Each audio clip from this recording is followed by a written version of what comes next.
Me fala de você hoje tem um desafio. Falar da mulher num país como o Brasil.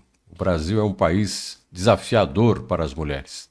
A formação patriarcal já discutida, o preconceito estrutural, os números denunciam no trabalho, infelizmente na violência também. As relações cotidianas criam estereótipos sobre as mulheres. Mas quem pode tratar disso com a gente, falar dela mesma como bom exemplo, é Eliane Maio.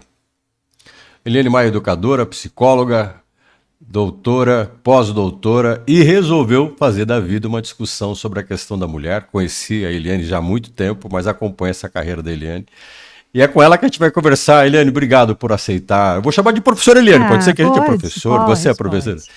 Eliane, obrigado por aceitar o nosso convite. Obrigada, eu que agradeço. Nossa, fiquei bastante feliz quando você me convidou. Ainda mais pela temática, né? Assim, extremamente necessária, urgente. E parabéns, tá? Por essa dinâmica que você traz para a gente. Muito obrigada, eu que agradeço. Bom, e nessa dinâmica, a nossa intenção, ainda mais num país como o Brasil, como na introdução eu coloquei, a vida da mulher não é nada fácil, né? Mas, ao mesmo tempo, a construção de uma possibilidade como mulher, seja na carreira profissional, pessoal, é desafiadora, extremamente desafiadora.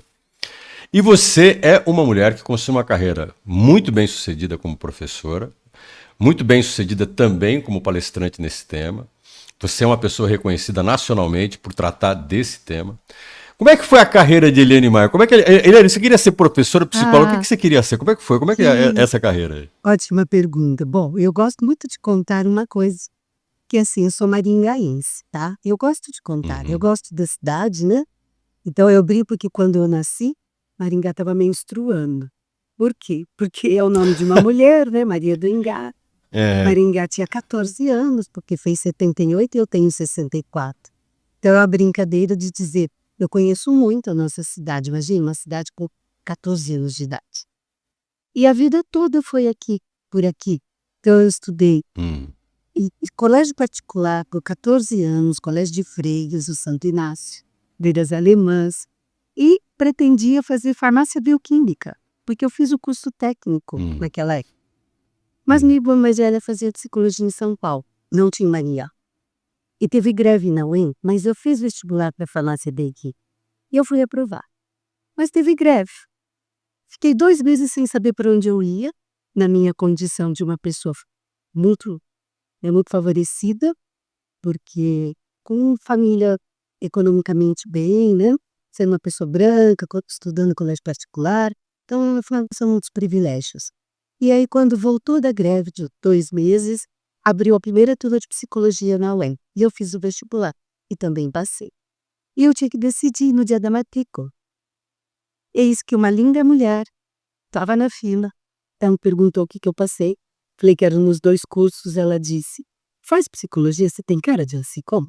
Vê se pode. A farmácia bioquímica era o curso mais concorrido há 46 anos. E eu falava que eu ia abrir um laboratório e eu ia ficar rica. Mas acabei decidindo pela psicologia. Eu sou da primeira turma. Não ficou rica? Não fiquei rica. E quem pegou minha vaga, Gilson? Deu um baita laboratório em Maringá, tá? Tá rica. Sério, aí. Acabei fazendo psicologia. Mas isso não te incomoda? Não. Isso nunca foi meta para você? Eu brinco com ela até hoje, ela é um doce de gente. E eu acabei indo para psicologia, primeira turma da UEM, há 40, então eu entrei há 46 anos, né? Oxe, Ocão, eu entrei há 46 anos na UEM como primeira turma, tá? 39 mulheres e um menino, já era questão de gênero, né? De dizer assim... Eu fiz psicologia, o meu primeiro curso, quando eu entrei, era bem isso, era eu e mais um rapaz e tinha e mulheres na sala inteira. Questões de achar que psicologia é para mulheres, onde é que está escrito isso? Pedagogia, enfermagem, não sei onde está escrito isso, tá? Bom, acabei cursando os 5 anos, vivi 8 greves, eu fui presa na ditadura em 1982, dentro da UEM. Tem muita história para contar desse período, tá? Nossa, e eu acabei indo da quarta pouquinho do ano, que era sem os estágios, foi a 8ª greve. Aí fui procurar emprego numa escola particular até tinha de casa. O dono e a dona eram amigos do meu pai e da minha mãe. eu fui me oferecer para ser auxiliar de biblioteca. Que acho que eu pensei. Pô, eu também fui auxiliar de biblioteca. Fui aqui na UEM, fui na UEM, fui E auxiliar eu de biblioteca. achava que eu podia ajudar por amar livros. Mas o dono e a dona me deram, falaram a proposta para eu ser estagiária de psicologia escolar. Gilson, eu não sabia Que nada legal. do chão da escola, mas eu aceitei. Mesmo em greve, acabou a UEM aceitando, tá? E eu comecei a trabalhar em escola, eu não entendia nada, absolutamente nada. As pedagogas me ajudavam em tudo, tá? Eis que daí eu comecei a fazer grupos, porque eu fiz 5 especializações, uma delas era o psicodrama, que a abordagem da psicologia usava muito, né? E eu acabei, então, uma pedagoga me pediu para eu fazer grupos com moleques bagunceiros. Só moleques faziam bagunça, né? Há 42 anos. Só problema. Só problema. Pontido do pé. Porque quem não fazia bagunça, começou a fazer bagunça para participar do grupo. Porque era muito legal participar do grupo. As meninas iam na porta e falavam, vai ter grupo de menina bagunceira? A gente faz bagunça. Nessa zona que ficou, uma pedagoga me pediu para eu olhar um menino para eu colocar num grupo. E eu descubro que ele se masturbava exageradamente em sala de aula, 8 aninhos. E aí chama a Lei para conversar, bem sua mãe, o pai era viajante, que é representante comercial. E eu consegui falar isso para ela, morrendo de vergonha, 42 anos, eu nunca falei sobre isso, né, com ninguém. E pedi, ela falou, posso vir amanhã com meu marido? E ela vem, mas antes dela ir embora, eu falei para ela, você dá banho neles? Que eu pensei, banho, nudez, bate-papo pênis. Ela foi embora, no outro dia, 7h30 da manhã, ela estava em prantos, me esperando na porta. Porque ela foi dar banho nele e ele fez escândalo. Aí ela tirou os shorts e a cuequinha dele e a cueca estava toda suja de sangue. Porque o pai dela, a avó da criança que mora na casa, morava na casa da frente, ela deu o nome para o neto, para o filho, era neto, estava estuprando o menino. Eu nunca tinha escutado, Jus, há 42 anos que um avô estuprasse. Eu chorei. Aí ela falou que voltaria às 10 da manhã com o marido, para eu contar para o marido. Eu falei que eu denunciava o pai dela na vara da família e não tinha conseguido tutelar. Ela foi embora, eu fiquei destruída, mas às 9 da manhã ela me ligou e disse, pode desmarcar, mocinha, porque meu marido chegou antes, descobriu, tentou matar meu pai e fugiu, e nós estamos indo embora de Maringá. Eu prometi naquele dia, Gilson, que eu ia estudar essa temática. Minha criança estava na minha mão, eu era uma quase profissional e eu não sabia lidar com essa situação. Então eu prometi. Daquele dia em diante, Que ano que era isso, Eliane? Foi que eu Que ano que era? me formei em 84, foi 1983. 1983. Nossa, E eu prometi naquele se hoje dia, já é um ambiente difícil de lidar com isso, imagina nesse período. Aquele período. Para uma mulher que nunca estudou nada disso, nem na família, nem na escola de freio, nem na universidade. E eu falei, não, eu me comprometo. E eu não parei mais de estudar. Fiz 5 especializações, um mestrado, doutorado, 2 pós-doutorados. E eu ainda acho que eu sei só um pouquinho sobre a temática, né? Tá, mas nessa jornada toda, Eliana, dessa jornada toda que você tem, Eliana, que é fantástica. Assim, imagina assim, que experiências, N. Porque você dá palestra, você foi profissional, você atendeu N alunos das mais diferentes faixas. Tá? O que mais marcou em você? Porque é uma jornada de conhecer gente, conhecer situações delicadas. Isso, me conta um pouco de como é que se constrói um profissional numa proposta dessa que você... Excelente pergunta. Sabe como a gente se constrói? Acreditando na pauta. Eu acreditei muito nessa pauta, todas essas pautas que eu trabalho. Por eu acreditar, eu fui buscando profissionais. Então eu fui em busca de mais estudos. Gilson, aí eu fui me tornando uma pessoa ligada à educação, trabalhando em escola. Saí de lá, 2 anos depois, fui para outra escola ser psicóloga, e aí a docência já me chamava a atenção. E aí fui ser professora da UEM, né? Então, assim, como que foi? Estudando. Eu sempre digo para todo mundo, não importa, né? Nós estamos no século XXI, 2025, estude. Por mais desvalorizado que pareça ser, ninguém tira da gente o conhecimento. Que eu até fui buscar profissionais, o mestrado, doutorado, que eram na mesmo olhar.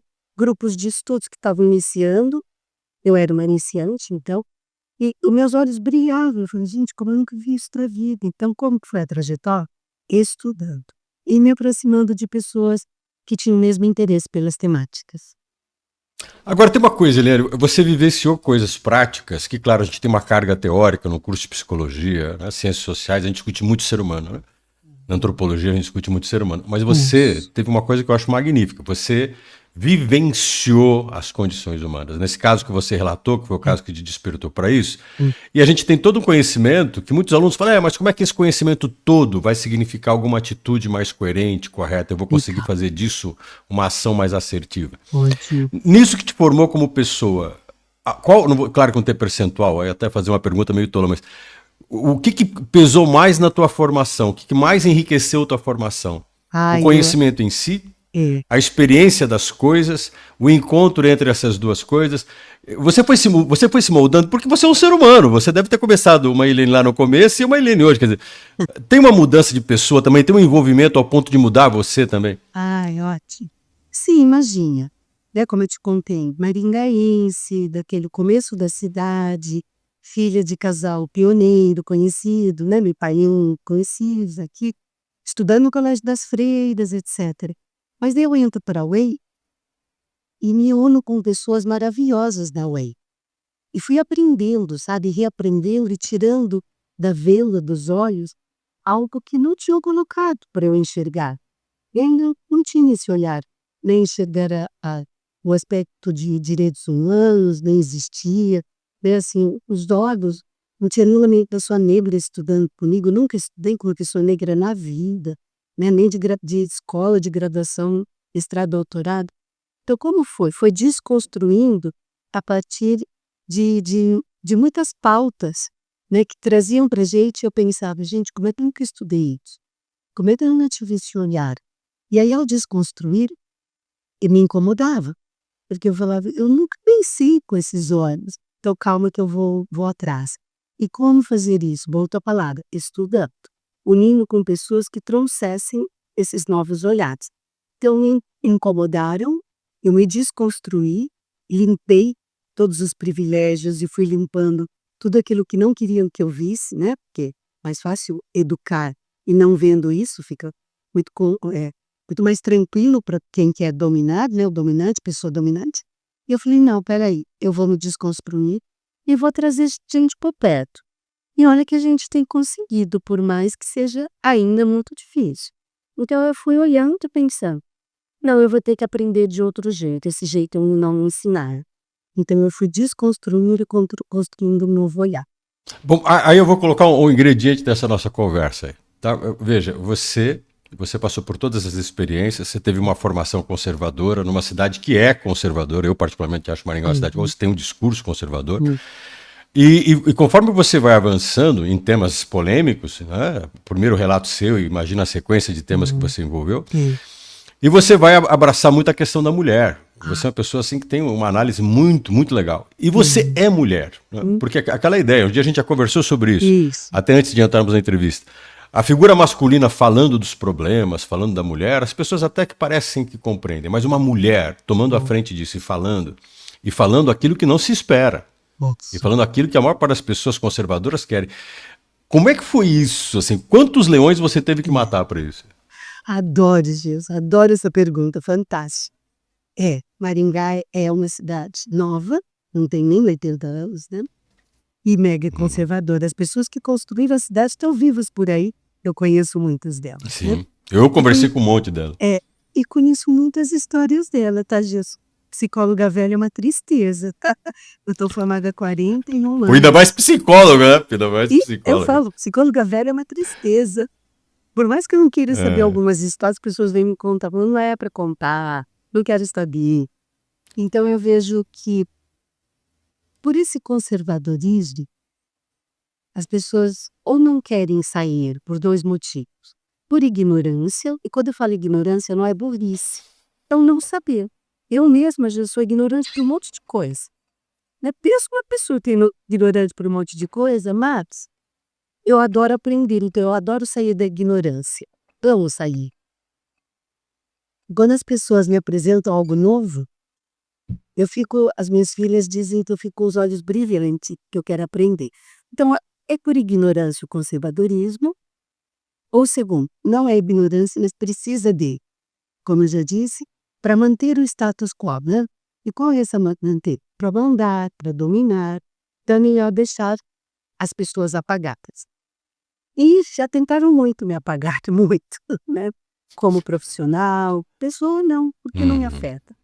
Mas eu O tenho, apagar não é o apagar, é o apagar profissionalmente, né? profissionalmente. Às vezes com Ou, discriminação, por favor. Né? não, não, é verdade. Mas eu tenho uma máxima, entre aspas, até parece meio autoajuda, meio coach, deixa pra lá, mas eu sempre Uhum. tenho uma frase: não compra o que é da outra pessoa, deixa pra ela. Deixa pra ela. Tá? Quando as pessoas vêm atacar, né, com falas preconceituosas, e isso de 2012, 15 para cá, isso tem aumentado, e agora para bem atual ainda. Aí a pessoa grita, beva, já vivi isso em espaço público, na Câmara Municipal, já levei em vários lugares, palestras. Daí eu digo, tem uma dor lá dentro. Quando se come, eu digo, tem uma dor lá dentro, tá?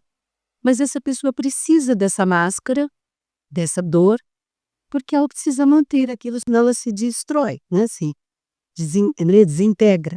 Aí eu olho e outra pessoa fala, podemos conversar depois, com mais calma, você vai estar mais tranquila. Eu não compro o que é da outra pessoa. Então, como a gente constrói? Tendo resoluções de falas desse jeito, né? Você fala, calma, posso tentar te explicar, mas você berrando assim, não vou conseguir. Esse é o meu perfil, sempre fui assim, tá? Por mais que eu ainda tente de todos os jeitos nos calar, mas a gente não cala não, de jeito nenhum. Eu queria te fazer uma pergunta em relação à mulher, porque isso é um tema que você Tá. trabalha muito bem, a gente já conversou algumas vezes sobre isso. Eu quis trazer você aqui para a Unifatesc, para a TV Unifatesc, para a gente poder ter esse contato com esse conhecimento teu. E nessa relação tua da causa da mulher, eu vou fazer um desafio para você. Tá? Tá, Às vezes, isso me incomoda particularmente, mas a sua opinião tá. é que vale. Vamos dizer assim, Hum, é importante. Você abre, às vezes, revistas que são especializadas ou não e falam assim: ah, existe uma natureza feminina. As mulheres são tipicamente não sei o quê, os homens são tipicamente não sei o quê. Eu já hum, ouvi, né, e hum, nós somos contemporâneos, né, de idade, de tempo, eu já ouvi inúmeras vezes dizerem para mim assim: ah, mas homem é assim mesmo. A uhum, mulher é assim mesmo. Mulher pensa com a cabeça de cima, homem pensa com a uhum, cabeça de baixo. Né? A legitimação de uhum, certos atos hum, masculinos como se eles fossem autorizados. Aí a Simone de Beauvoir diz assim, hum, mas não existe uma natureza feminina. Uma mulher se faz mulher, é, a mulher, né, uhum, ela escolhe ser mulher, isso, ou né, a hum, sociedade no seu contexto lhe impõe a condição de ser é, mulher. É isso mesmo? Existe uma natureza feminina, Helene Maia? Ou a gente aprende a ser mulher na vida da qual convivemos e temos os embates e as relações, as afetações, como diz o Spinoza? isso. É excelente pergunta, tá? Veja, eu digo, quando as pessoas vêm com essa pauta, né, porque a gente nasce feminina, né, a gente tem uma cara, eu pergunto, me explica cientificamente? Mas eu quero explicações científicas baseadas em muita pesquisa. Gilson, nunca conseguiram me trazer nenhuma, tá? Nunca conseguiram, né? Aí fica assim, mas é natural. De onde é natural? Eu passava um filme, eu não sei se você chegou a assistir, Gilson. É um documentário antigo, preto e branco ainda, tá? Eu tenho ele ainda em fita fitinha de passar vídeo ainda, né? Olha que DVD, legal. DVD, tenho É. aqui. Chamado, é Você o tem aquelas garoto, fitas VHS, lembra disso? aquela, Nossa. não, a minha já era Ah, DVD. entendi. Chama O Garoto Selvagem. Ah, já é melhor, aquele disquinho. O Já, teu já é um já, disquinho. já. O Garoto É melhor. Selvagem, É. tá? É o nome do documentário. É uma história verídica. Hum, Vou resumir ela em minutos, tá? Que é um claro, menino claro. descoberto final do século o início do século XX, tá? Ele foi descoberto na floresta, ele andava como um lobo, comia carne crua e podre e bebia água lambeu, e andava em 4 apoios. Quando os homens o encontraram, tentaram prender e mordeu todo mundo, amarraram ele e levaram para Paris. E ali o doutor Pinet você sabe quem é, né? Estudou, Uhum. né, as questões de psiquiatria, e aí ele começou a cuidar dessa criança e percebeu que ele não viveu entre humanos, por isso que ele não conseguia se dizer uma pessoa humanizada. E ele foi tentando humanizar essa criança, tá? Acho que cada Vygotsky aqui também, ninguém nasce humano, a gente se torna humanizado. Então, esse Uhum. menino que foi e cortaram o pescocinho dele, jogaram ele morto, acharam que estava morto, mas as folhas da floresta colaram a ferida. Então eu digo para vocês, gente, a gente não nasce humanizada, a gente aprende a ser. A gente não nasce feminina, a gente aprende a ser, desde o útero. Hoje em dia tem o tal de sexagem, né, fetal, que já se descobre o sexo, macho ou fêmea, e aí já se começa, né, o chá de revelação, aí a rosa e o azul, e aí começa com todo tipo de roupa, todo tipo de brinquedos, todo tipo de decoração de quarto, etc. Isso é que nos torna uma mulher e nos torna um homem. Então, nós não nascemos femininas, a gente aprende a ser. Dentro da cultura, cada cultura que existe. Há culturas ainda que nos querem amarrar. Veja, as nossas roupas, desde o útero, quase, nos amarram. A gente ganha laçarote para pôr sabe, couve-flor? Para colocar na fontanela. Desde um dia de vida. Entendi. Né, gente? Aquilo fure na orelha. Um dia de vida, sem pedir permissão se a gente vai querer ter ou não. Aqueles sapatos que apertam. E aí começa todo o nosso estereótipo feminino do corpo, que tem que tirar pelo, tem que passar esmalte, tem que cortar cabelo, tem que tentar cabelo, tem que emagrecer, Isso aí é que nos torna o que a sociedade vê como uma mulher. Então, não. A gente não nasce. A gente se torna na cultura, né, no momento histórico que a gente vive. Mas agora eu vou te fazer uma pergunta, tá? Porque Adoro. você é uma pessoa que a gente tá conversando aí, né? Você virou vó, eu também sou vô. Entendi. Nós somos vós, a voz de primeira viagem. Mas enfim, as gerações estão passando, nossos filhos vieram aí. Eu tenho tanto um filho como duas filhas. Uma das minhas filhas você conhece, inclusive é psicóloga também, como você. Aí tem uma coisa interessante, eles vieram, e a gente tem esse olhar mais atento, né? Mas a gente também tem pessoas que você às vezes ignoram essas questões que a gente conversa. E a vida vai levando, né? A vida vai nos conduzindo, a gente pode seguir o fluxo, ou como você falou, criar um patrimônio intelectual e reflexivo para entender que nem tudo é fluxo, nem tudo é... Só que eu tive filhas, eu tenho duas filhas, né? E tenho um filho. E eu vejo muito a família como uma condição muito, muito fatal e vital, assim, para a mudança das pessoas, para criar um respeito com as pessoas. E a gente tem uma sociedade lá fora que cobra isso, né? Eu tenho mãe, não sei se a sua mãe ainda é viva, minha mãe é viva e é vó. A minha mãe é mãe da geração dela. Como é que a gente lida, Eliane, com a libertação dessa mulher num processo de gerações do qual a gente participou, você e eu participamos, certo? Nós dois de gêneros diferentes, mas participamos. Sim. E aí a gente tem essa visão, mas eu senti dificuldade, minha cara, de como construir um ser humano melhor, mais livre, com capacidade de escolher seu próprio destino, sem naturalizar o que não é natural. Me diga, como é que você fez? Olha, Pode colocar a tua Jesus, experiência de mãe, de vou vó, o que você colocar. quiser. Muito legal. Eu nasci de uma família de pai e de mãe com origem italiana, né? Tanto pai e mãe, todos os quatro avós vieram da Itália, tudo da Itália. Certo. E aí você se vê imbuída naquele processo cultural de a mulher é dona de casa, né? O marido sai para trabalhar, que foi minha pai e minha mãe, quando assim, os avós e tal. E aí eu fui desconstruindo, quando a minha mãe me disse, aos 20 anos de idade, na igreja, no dia do casamento, disse assim para mim, olha para a mamãe. Ela tinha 1,49 m, tá imaginando aquela tampinha, eu de 1,71 m. Por isso que eu chamo, já faleceu, imaginando. eu chamei de Nanica. Ela falou, olha para a mamãe, você não será dona de casa. Você vai estudar e trabalhar. Você promete para mim? Disse para mim aquilo, eu tinha 20 anos de idade. Recém-saída de um colégio de freiras, aos 17 anos. Fazendo psicologia, terceiro ano, tá? Ouvi de uma tampinha de gente fofa, linda, que não teve essa história, e ela diz, você promete para mim? Você não vai ser dona de casa. Você vai estudar e trabalhar. Ou seja, você não vai ter vida Maria, você não vai reproduzir minha vida, é isso. Eu cumpro esse mandato até hoje. Lembra eu não ser dona de casa. Obediente à sua mãe. Porque ela brincava, quando eu fiz o segundo pós-doutorado, ela falou, chega, filha. Um foi na Espanha e um foi no Brasil. Falei, mãe, você me deu uma missão. Então ela dizia isso. E quando ela faleceu, Gilson, eu que fui ao cartório, né, fazer o documento da morte. E a moça me perguntou qual era a profissão dela. eu não estava preparada para essa pergunta. Aí eu Certo. respondi, dona da casa. Aí ela olhou para mim e Que falou, como? legal. Falei, você pode colocar entre parênteses, a melhor que existiu? A moça chorou, eu Que chorei, legal. porque eu falei, Bacana, dona da bacana. casa, não de casa, que tem uma diferença, Entendi. tá? Então eu Claro, claro. aprendi com aqueles olhos minúsculos e piquititica e com um par muito bondoso que a gente podia mudar. Então quando tinha algum embate, até com a avó das minhas filhas, era um doce de pessoa, acho que eu fui muito bem assistida, elas vinham e falavam, mas é que você viaja muito, né?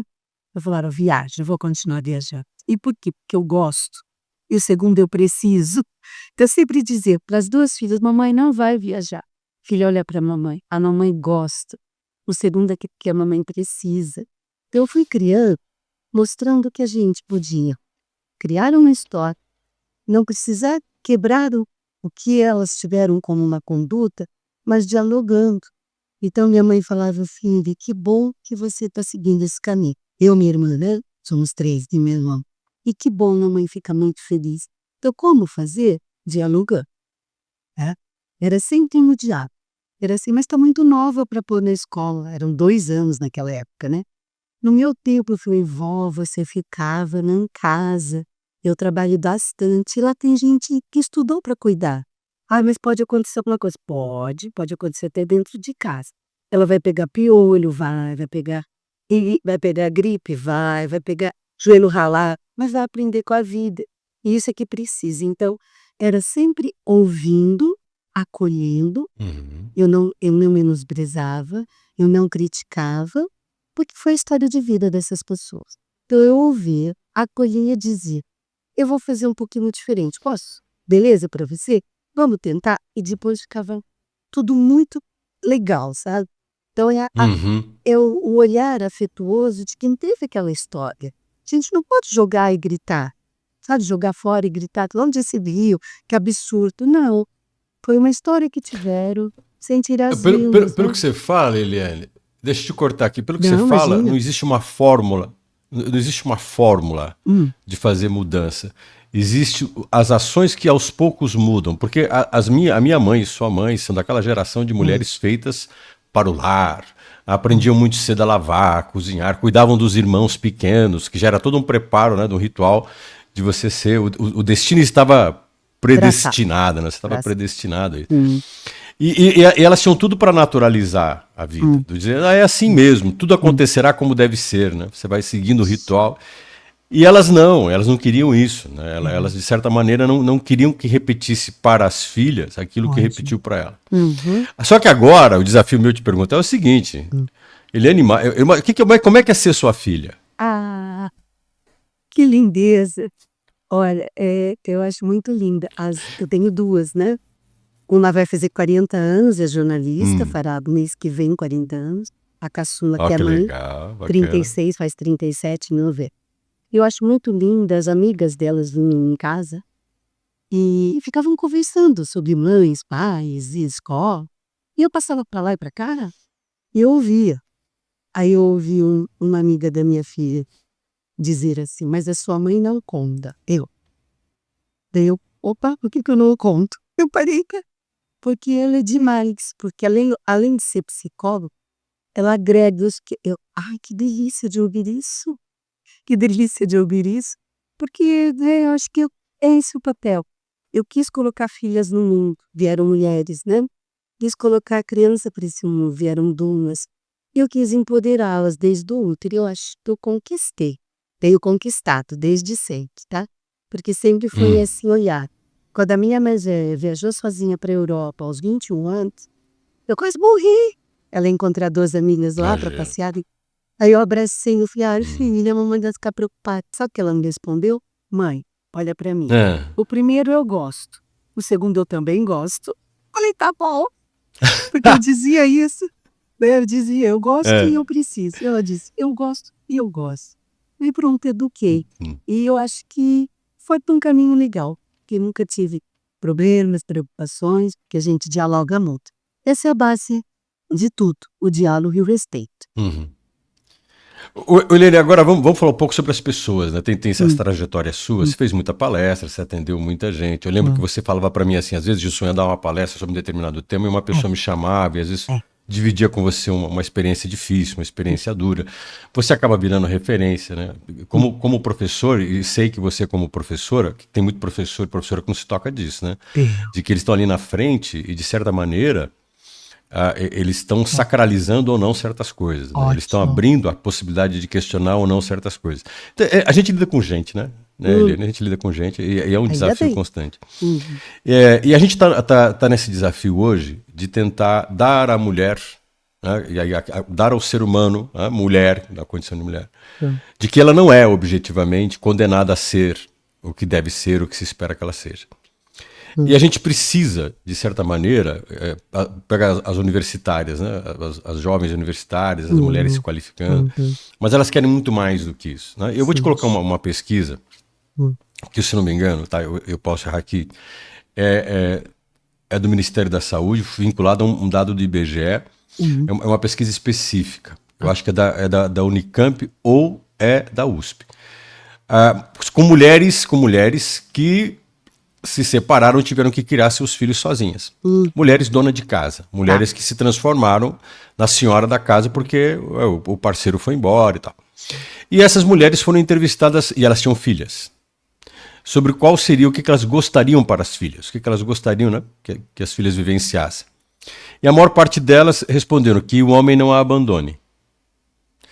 E elas reclamavam de que gostariam de ter os seus parceiros, de ter tido um casamento com um parceiro. O que me vem assim, a gente tem uma mulher que tem que aprender não, que deveria acreditar, eu não sei usar a palavra, posso estar sendo equivocado na pergunta. As mulheres deveriam ser, antes de mais nada, senhoras de si e fazer escolhas de com quem conviver, como se fosse algo que elas não dependem disso para ser quem elas são. Não é? Elas podem ser independentes dos relacionamentos que elas construírem. Como é que você coloca isso para as pessoas hoje? Como é que você coloca para as pessoas que as mulheres precisam administrar a sua vida e não criar essa ideia de que precisa ter alguém, se obriga a ter alguém, se não tiver, eu tô com algum problema. Tá. Veja, ainda, aí, como eu falei, a educação é muito sexista, heterocentrada e machista. De que o homem é o provedor, de que o homem que manda, de que, né, a gente precisa ter um relacionamento hétero, a mulher precisa namorar, não vai casar. A vida não é feita assim. E eu fico muito triste quando a gente escuta assim, cuidado com os pais dos seus, os homens que vocês escolhem para serem pais dos seus filhos. Falo, não, a gente escolhe uma pessoa, um homem, quem é hétero. Que se vai ser pai depende dele, não depende de mim. Então eu fico muito preocupada. Eu dei aula na UEM por muitos anos, eu me aposentei há quase 7 anos da graduação. Mas dou aula no mestrado e doutorado, né? Pós-doutorado voluntário. É dito aqui na minha família que eu tenho um banquinho terapêutico na UEM, aula acabou da noite, eu chego meia-noite. Que alguém quer conversar. Quase todas do curso de pedagogia. Eu imagino. E é quase toda essa tônica. Aí eu falo, então tá. Falo, você pode conseguir se empoderar? Jesus, essa palavra virou meio dia a dia, mas o empoderamento feminino chavão, né? Chavão. É do eu ter poder sobre outra pessoa, ter poder sobre a minha própria pessoa. E eu penso que eu ajudei a construir muitos poderes. Tinha uma menina que o namorado, eu peguei, fiscalizando o corredor do bloco, para ver se ela não ficava com alguém, conversando com alguém. Aí quando eu vi, eu era chefe de departamento, eu falei, você quer, moço? Não, nada não, professora, fez assim. Aí ela tem que me contar o meu namorado. Estou ali de trás, fica esperando. Falei, é esse a pessoa que você quer da sua vida? Mas eu não falei, separa, não posso falar. E você é uma menina maravilhosa, estudiosa, super centrada. E foi empoderando essa mulher. Daí 2 meses ela falou, professor, dei um pé na bunda dele e agora eu sou livre. E eu estava num relacionamento tóxico.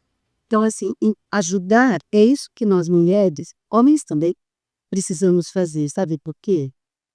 Para que a vida seja mais suave. Porque eu sempre digo, vem para o nosso lado, o feminismo nunca matou ninguém, o machismo mata todos os dias. Então, o Brasil é o 5º país no mundo de feminicídio. Não dá mais para a gente aceitar. Então, o que a gente faz? Empodera. traz o meu conhecimento, traz minha história de vida, eu trazer um conhecimento próximo dessas pessoas e sair de um ciclo doentio que machuca homens e mulheres, tá? Estamos falando mais de mulheres aqui. Eu tento, eu juro que eu tento. Tá, agora eu vou te fazer uma pergunta. Eu tenho pouco tempo, eu tenho 4 minutos para encerrar, mas eu vou fazer uma pergunta, você vai me responder em 2 minutos. Olha que sacanagem que eu vou fazer com você, meu amigo. Em 2 minutos. E depois eu quero encerrar a conversa contigo, né, e te agradecer, mas vamos lá. Os atos de cordialidade, a gente sabe disso na antropologia e quando a gente analisa a cultura, os atos de cordialidade podem também significar atos de poder. Meio Michel Foucault, né, a gente tem nas nossas relações cotidianas imposições de poder. E a cordialidade masculina com a figura feminina sempre foi marcada de certos jeitos e trejeitos de proteção, que eram considerados discursos de cordialidade. Eu vou te proteger a minha vida inteira. Isso. Você é minha mulher. Deixa que eu pago a conta. Deixa que eu pago a conta. É uma honra para mim pagar. Né? E a mulher às vezes olha pro cara e fala assim, o garçom deu tanto. Ela fica olhando para ele e fala, você vai pagar. Esses atos devem ser repensados. É possível separar a cordialidade, o que às vezes se chama de boa educação, do preparo do terreno para uma imposição masculina, né? A gente está, como diz o Norberto Elias, cultuando o terreno para construir um poder que aparentemente é cordial. Isso. É possível e nós devemos fazer isso cotidianamente, tá? Eu não quero uma cordialidade, entre aspas, que me maltrata, não machuca. Eu não quero uma cordialidade, né, que diz, você é minha, a posse é minha. Quando eu escuto casos de feminicídio e a pessoa que é a jornalista, a repórter, diz assim, ele matou porque não aguentou a separação. Não pode falar essa frase, porque parece que é romantizar. Fala, nossa, ele amava. Não, ele tinha a posse do corpo de outra pessoa. No caso, sempre uma mulher. Então, nós devemos educar, e de que maneira?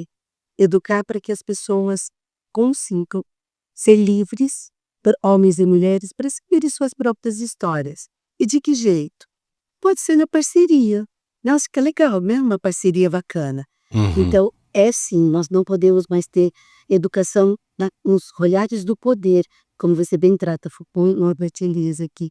Nós não podemos, nós devemos educar para o olhar assim, vamos caminhar juntos e juntas? Como é que a gente pode fazer? Te agrada fazer isso? Legal, vou estar por perto. Se não ficar legal, vou estar de outro lado.